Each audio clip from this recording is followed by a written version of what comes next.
Hello and welcome. This is Education Talk, and on this program we bring various solutions to all challenges faced by all stakeholders in education. I'm Wilma. You're very welcome today. Today, lots to talk about. We'll be talking about scholarships for children, the half-term, and also funding on education. And what does it take to be the best school teacher in the world? To discuss these various topics with me today is Dr. Christy Mafidon. He's a well-known guest on this program, and he's an advisor to government and monarchs. Dr. Christy, you're very welcome to this program. Thanks for inviting me back.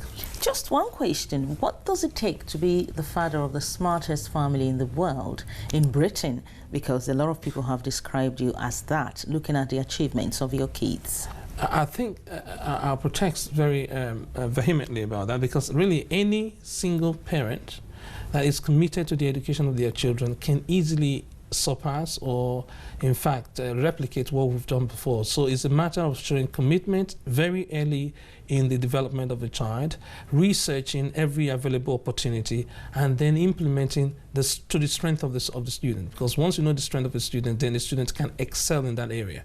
But what most people do is they want the child to be good in every area at the same time, and that doesn't work. So that is actually starting early and understanding the child. Absolutely. And knowing that there is strength in every child, knowing there's a genius waiting to be explored or discovered in every child. Not giving up on the child. Yes. Now, many parents have sent in questions asking, with the increase in tuition fees, how can I get a scholarship for my child?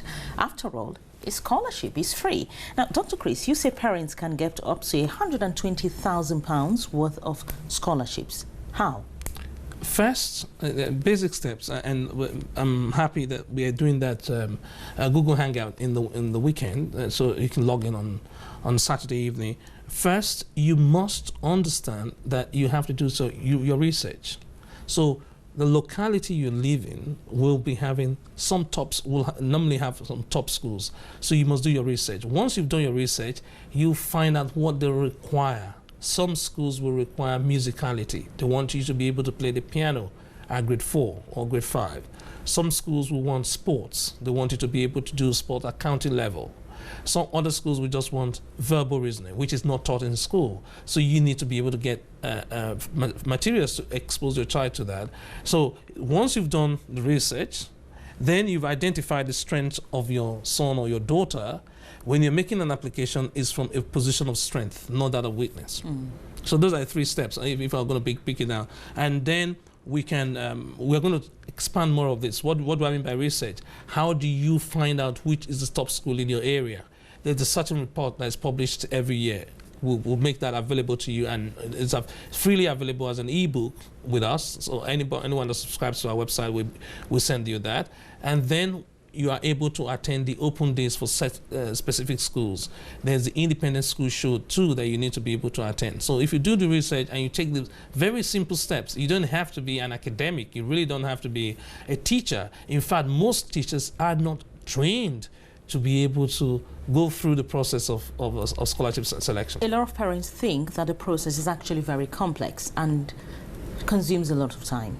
Oh, no. I think if that's a myth, because with the use of the internet, all you need to do is do a few Google searches, or come to us. We'll show you the well-trodden path of being able to achieve, because there are musical scholarships that will be given to any boy that's age 9 this year. So the budget is already there. It just means who applies, and from the pool of the applicants, that's when they select. If you don't apply, you don't get selected. And you said these scholarships are not usually exhausted every year. No, they are undersubscribed, because most people are not aware of what they can do to apply. Others are not even aware that it even exists. So they just go for the local substitute. If you go for the local substitute, you've narrowed the options of the child, and that child is disabled. What you need to do is broaden your search, have a clear and open mind, and then do your research. What we'll be discussing on the weekend, when do you start your research? At what key stage do you start your research? I was just about to ask you, how early should a parent start? If you know that your child has shown interest in music, you should start researching 2 key stages ahead. So if you are in key stage 1, you should be researching key stage 3. should be finding out where will my son or daughter be doing Key Stage 3. So if you're in Key Stage 2, you should be researching Key Stage 4 and 5. So where would my son or daughter be doing that? So you now have a lead in terms of time to be able to prepare to get the training that you require or get the certificates that you require, because some students can already play at a very high level, for instance, playing the piano. Now, if you don't have the graded exams, your so-called ability to play is not really actualized. But once you've taken the graded exam, say I'm a grade 6 player or grade 5 player, that tells so well in your interview, in your scholarship interview, that they'll look at you and say, oh, this is a recognizable currency of ability and skills. Some parents may be wondering, is it already very late for me to apply for scholarship for my child? Oh no, it's never late. Never You late. just have to be competitive, and you have to have a good guidance. I mean, if, like I said, if you can follow AI on social media and you are able to interact with them, they give you the deadlines, they give you what was required last year, they tell you what was the threshold, 2-3 years consecutive. Scholarships are available at every level. It's available at every level. You just need to apply, or you just need to be aware of it.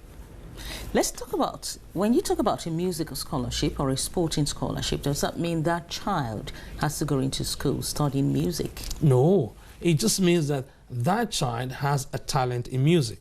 You can go in and study any of the subjects you want to. Your interest or bias can be law, your interest or bias can be medicine, engineering. What you are just saying that, look, I'm a choral scholar. That means I sing in the choir. I've identified what part I sing in the choir, whether it's alto, soprano, and also I'm loving biology. So I sing in the choir, and I'm very keen on physics or keen on mathematics. So your interest is totally different from the curriculum you're going to pursue. So you can be a choral scholar and end up being a top engineer. The two of them are not mutually exclusive. You don't have to study music. So to parents, for more on scholarships, you can send emails to educationtalk@lawballtv.co.uk. And Dr. Chris, could you tell us some of the sources of this scholarship?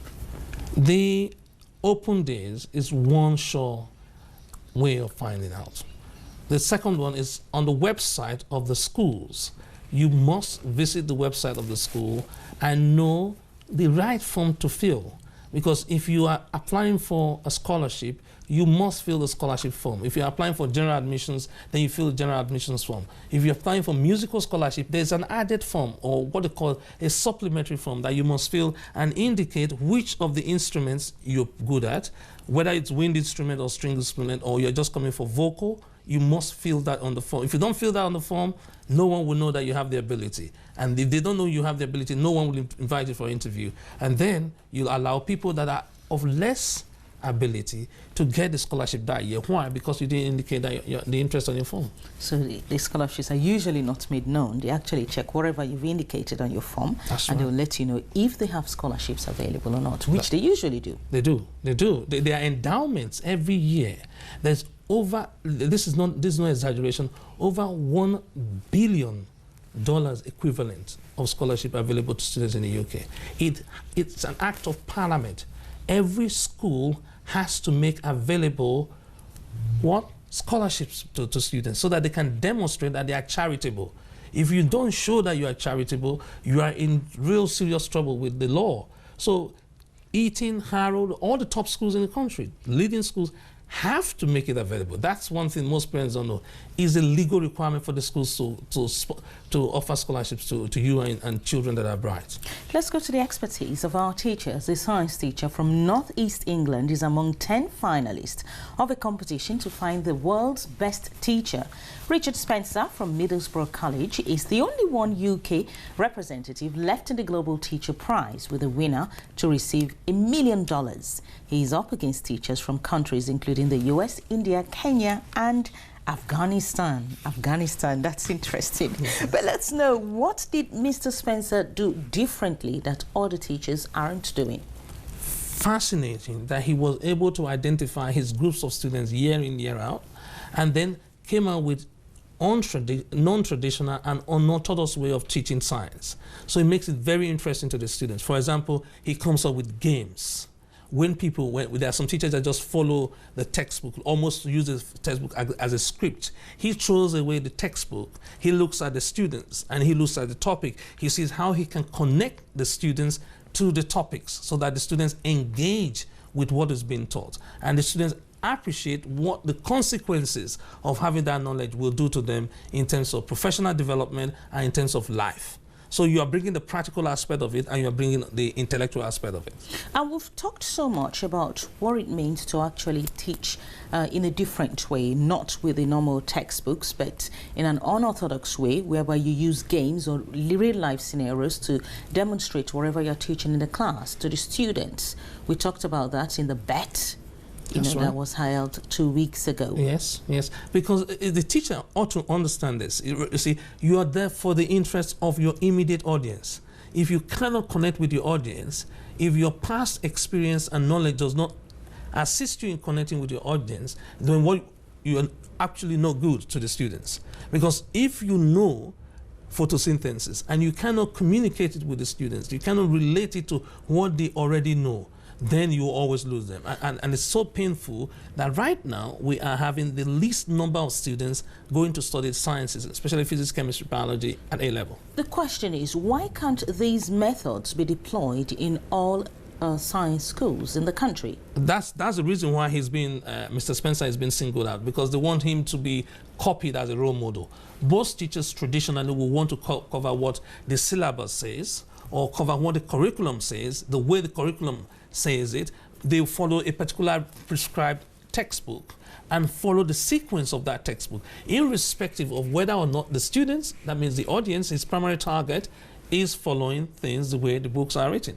So, and that's the reason why I feel he should be really recognized and celebrated, because he is breaking down the barriers that has held students back in loving science. Because they are applying science every day. Everyone has a mobile phone or a cell phone. They know that without physics, you cannot have that device. We all have tablets. We know without physics, we can't have that. So teachers ought to wake up and connect the students to this body of knowledge and know that the students will realize later that they need it. They need it. You cannot live in this technological age without understanding of the fundamental science that is driving the technology. And because of the way he communicates his subjects, the marks of the students have actually improved. Yes, because if you're passionate about a subject, you find out that your grade will rise proportionally with your passion. If you are uninterested in the subject, you're just teaching it because you have to tick a box, then you find out that the students, only about a third of the class will be engaged.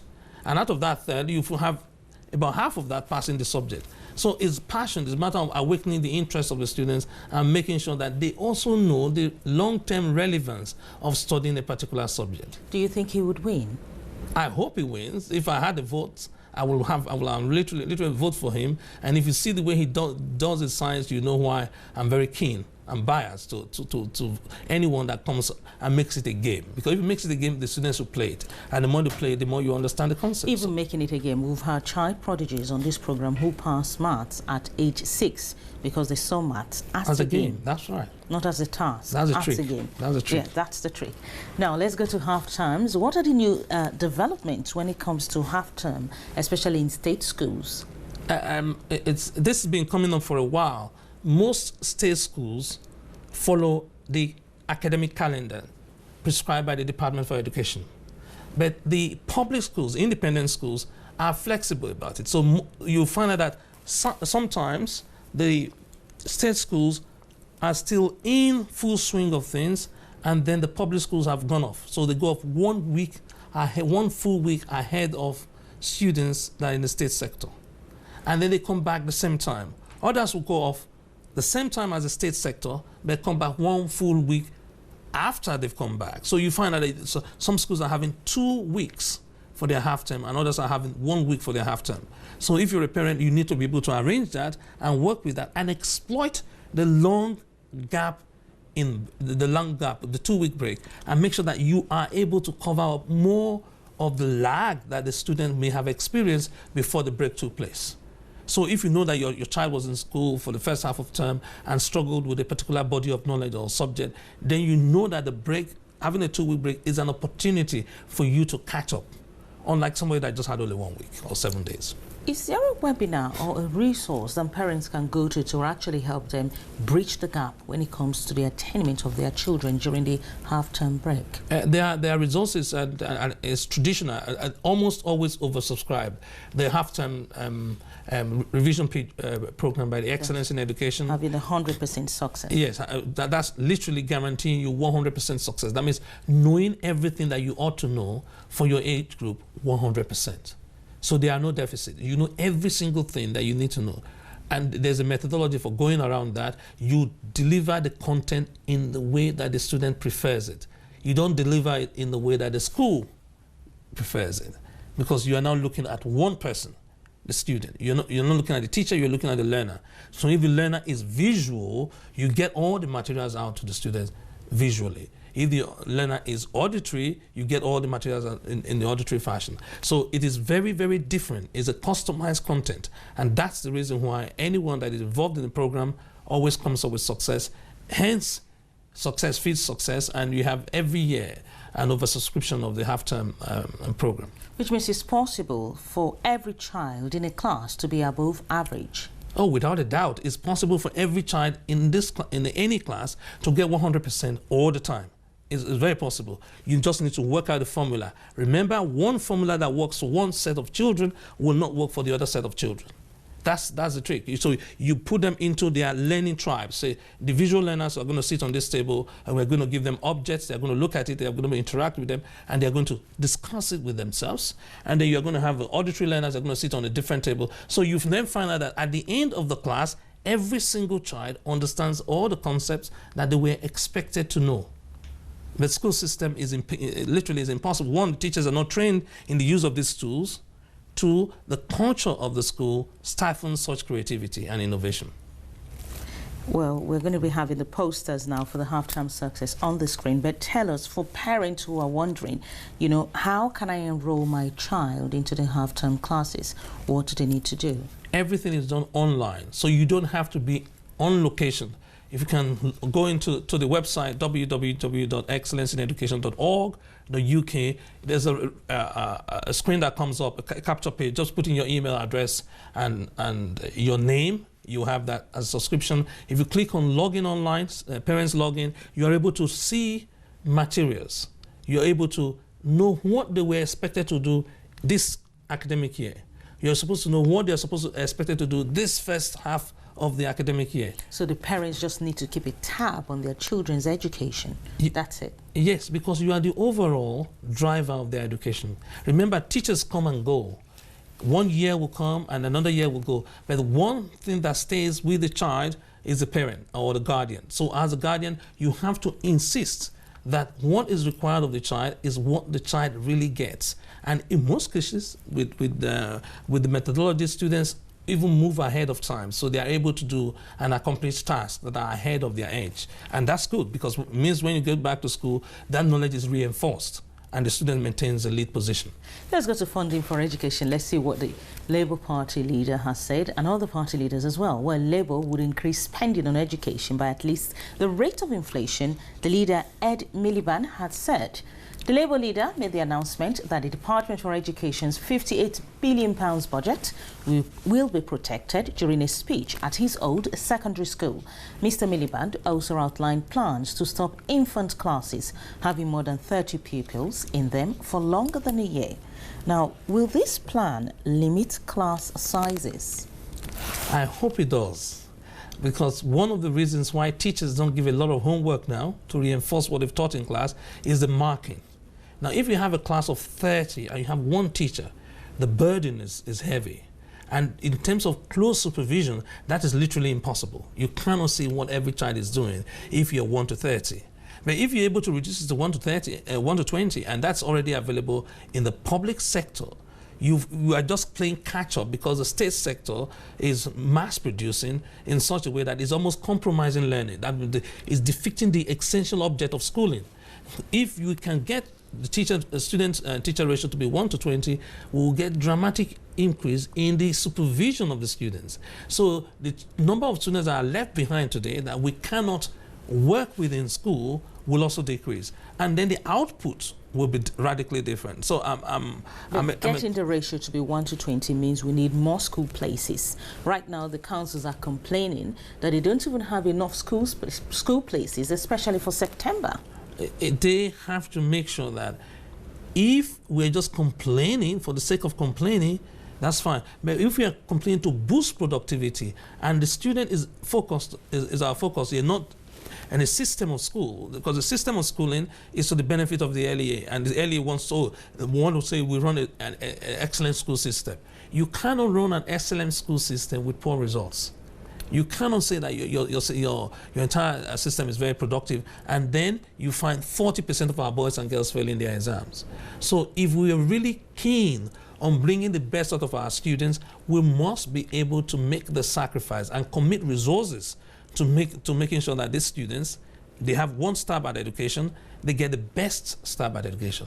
Well, the parents can't keep waiting for the government, so if their school they want their child to go to is oversubscribed, what should the parents do?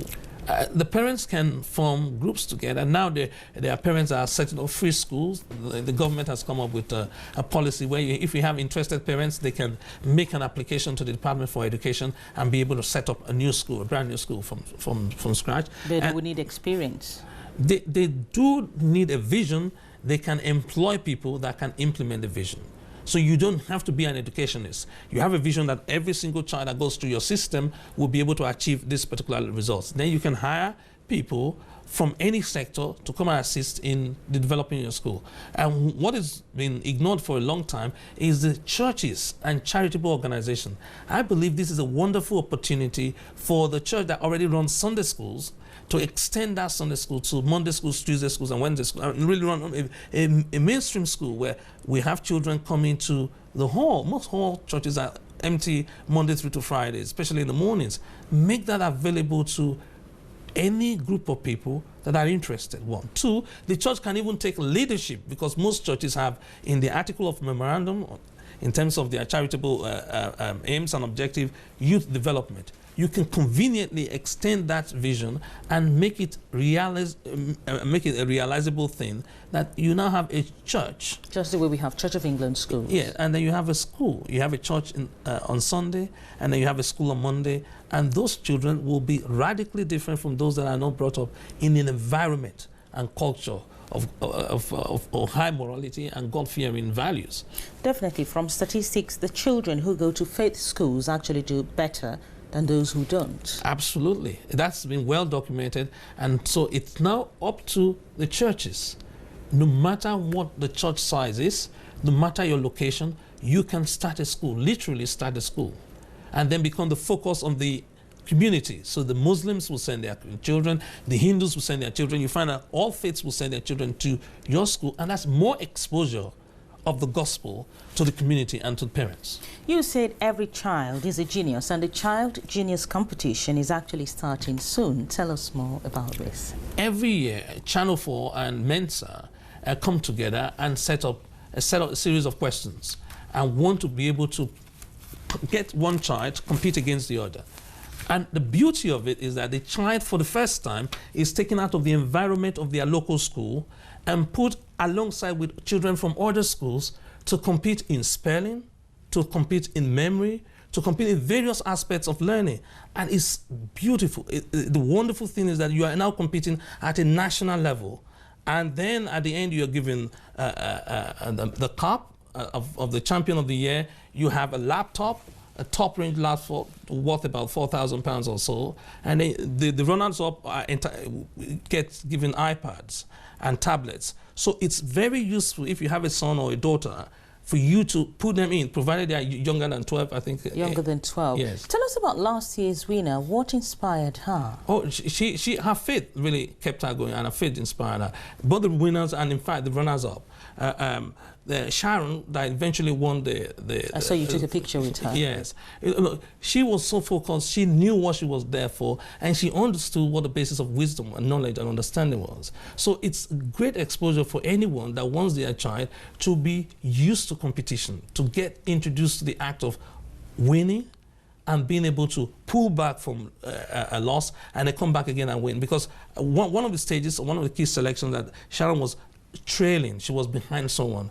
And the way she came through fighting for her position and being able to defeat the eventual runners-up was wonderful. So you said her faith. What's Sharon's faith? Her Christian faith really helped her when the going became very tough. And at one time, in fact, the audience were really rooted for the person that came second. But you can see why your quiet confidence in God is able to take you through a very difficult situation.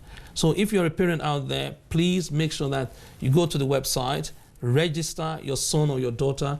Don't assume that your son or daughter is not gifted. That's a wrong thing. Is it open to every child? Does the child have to have some very high marks in school and high grades before they can actually go for the competition? Or is it open to just every child? It's open to everybody that has access to a computer. You can go to the website now and log on. You fill in a few questions.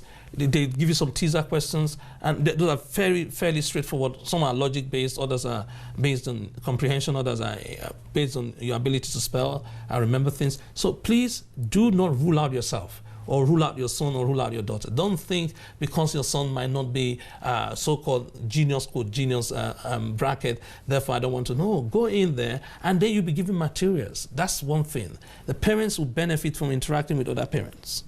You'll be able to network. You'll be able to understand the educational system at first hand from people that are from different sections of the country.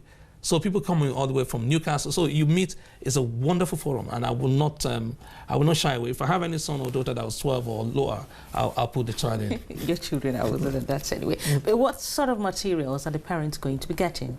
They are going to get emailed specific materials in terms of memory. They're going to give specific material in terms of logic. They're going to be given some material in terms of maths. So some of them are extracurricular. That means so they're really going to be coached for the competition. They are going to be given an idea of what areas that they're going to be assessing week in, week out. Thank you so much, Dr. Chris. We're running out of time. Thank you so much for coming on the program, and we look forward to having you again. It's my pleasure. Thank you. Viewers, this is Education Talk. If you have any questions, you can send emails to educationtalk@loveltv.co.uk, especially on scholarships if you're interested in your child having £120,000 worth of scholarships for this year. In the meantime, enjoy the rest of our programs.